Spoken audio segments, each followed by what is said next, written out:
سلام به همه داستان دوستای عزیز.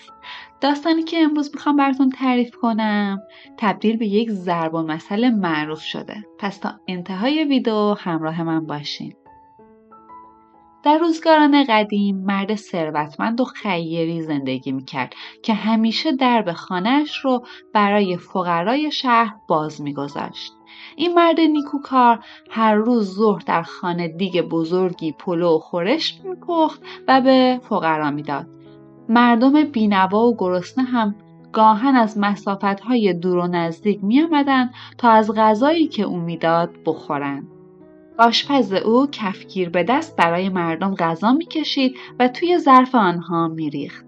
بیشتر وقتها غذایی که پخته بود بیشتر از نیاز کسانی بود که در صف انتظار غذا بودند. اما بعضی از روزها هم جمعیت گرسنه‌های شهر اونقدر زیاد بود که آشپزباشی تا آخرین دانه پلو را هم با کفگیرش از توی دیگ بیرون می‌آورد و به اونها می‌داد.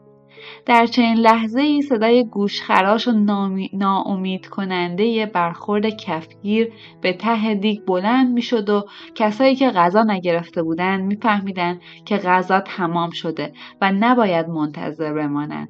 به همین خاطر با شکمی گرسنه به خانه برمیگشتند.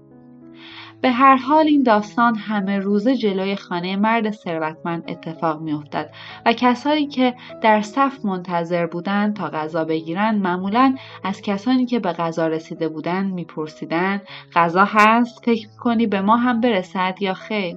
جوابی هم که می‌شنیدند اغلب این بود که هنوز کفگیرش به ته نخورد. یعنی هنوز غذا هست و می‌توانی امیدوارانه در صف منتظر بمانی. مرد ثروتمند و نیکوکار از اینکه خانه‌اش پناهگاه مردم بینوا و بیچاره شده خوشحال بود و خدا را شکر می‌کرد. اما پسر این مرد ثروتمند علاقه‌ای به این کار پدرش نداشت و خیلی دوست داشت پدرش را از این کارها منصرف کند. خلاصه روزهای زیادی سپری شد تا اینکه مرد خیر تصمیم گرفت سفر حج برود. در آن روزگار رفتن و برگشتن به مکه چندین ماه طول می‌کشید. به همین خاطر تمام مال و ثروتش را به تنها پسرش سپرد و پیچ و خم کارها را برایش تعریف کرد. در میان حرفهایش به پسرش گفت مبادا که من بروم و تو از غذا دادن به فقرا دست برداری.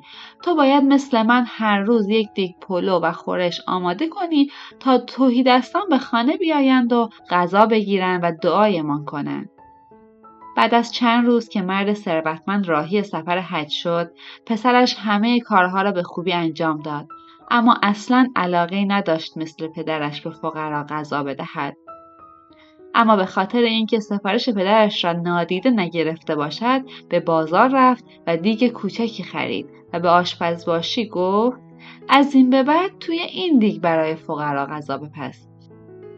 دیگ کوچک حجم زیادی نداشت. تعداد کمی که غذا می گرفتن صدای برخورد کفگیر به ته دیگ شنیده می شد و سر گرسنه ها بی کلاه می ماند و باید با شکمی گرسنه صف را ترک می کردن.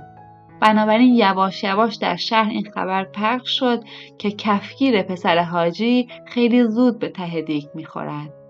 روزها و هفته‌ها پشت سر هم آمدند و رفتند. دیگر خانه مرد ثروتمند خانه امید گرسنه‌ها نبود تا اینکه خبر رسید حاجی از سفر حج برمیگردد. مرد ثروتمند از سفر برگشت و فهمید که پسرش چه دسته‌گلی به آب داده. او خیلی ناراحت شد. دستور داد که از آن به بعد توی 2 دیگ بزرگ غذا بپزند و به فقرا بدهند. تهیدستان شهر از این خبر خوشحال شدند. آنها وقتی به یکدیگر می‌رسیدند می‌گفتند دیگر صدای کفگیر به ته دیگ حاجی را کسی نمی‌شنود.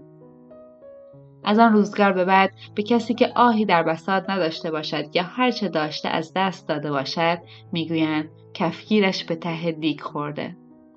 ممنون که تا اینجای ویدیو همراهمون بودیم. برای حمایت از ما ممنون میشم که ویدیو رو لایک کنید و کانال رو سابسکرایب کنید.